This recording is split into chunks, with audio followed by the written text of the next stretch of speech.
Well, hello, my friend. Tony Stewart here. And as promised, I want to give you my review, my no spoiler review of Black Panther, Wakanda Forever. You know, this movie has had a lot of press. I mean, obviously it did well at the box office last weekend. So, and I've heard two very diametrically opposed things about how people felt about the movie. And again, this is my take on it. I welcome you to share your take below if you agree or if you disagree. So let's dig in, shall we?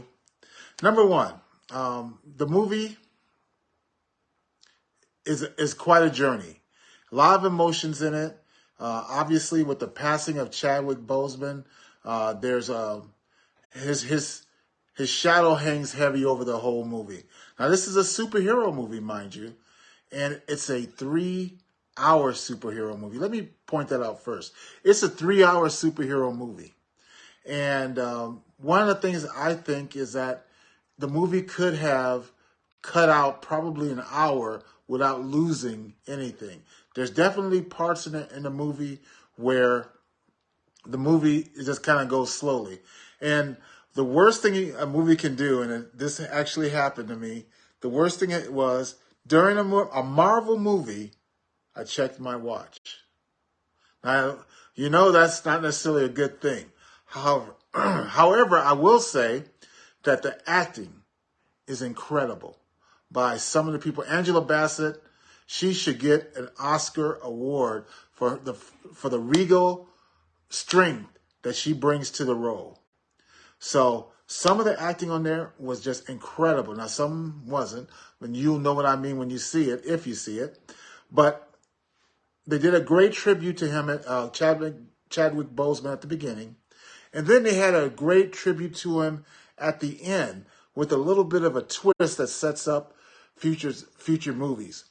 And my complaint with this movie is that a lot of the things that are in this movie are setups for new properties coming later, like the fact that Ironheart's in it, and that's a setup for a Disney Plus movie that everyone knows is coming. There's no spoiler there.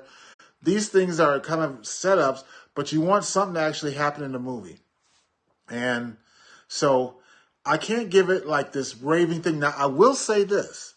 In terms of Phase 4, a Phase 4, which I believe that was garbage compared to Phase 1, 2, and 3, which ended with Spider-Man No Way Home, which was right after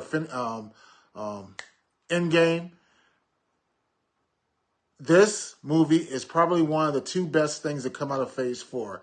I think a better movie as a superhero movie is Spider-Man No Way Home. So I'm sorry, I was thinking about Homecoming before. But Spider-Man No Way Home, I think, is a better movie from a superhero standpoint than this movie. It's hard to follow sometimes in terms of who you should be, who's the real protagonist of the movie. I think you'll see that. There's no real, in Black Panther, the first one, it was Black Panther. And you saw him go and he had his people that he's working with. Well, now the people that he was working with are the folks who were the peripherals, if you will, in the first movie. So you kind of see more of them, but you don't see that single protagonist who moves the story along. So, would I recommend you go see it? Yeah, I'd say you see it in the theater maybe one time. I'm not going to see it a second time as I've done with so many different Marvel movies. I'll wait till it comes on Disney Plus to watch it for the second time. But again, I think they did what they could with what they had to work with. And so that being said, what's the success tip? Well, the success tip has to do with a book that came out by Dennis Waitley years ago called The Double Win. Stephen Covey talks about it from the standpoint of one of the 7 steps of highly effective people is to synergize. Look for win-win scenarios. Some of the things in this movie could have been avoided if there was a mindset on win-win scenarios. And at the end, that's kind of what saves the day.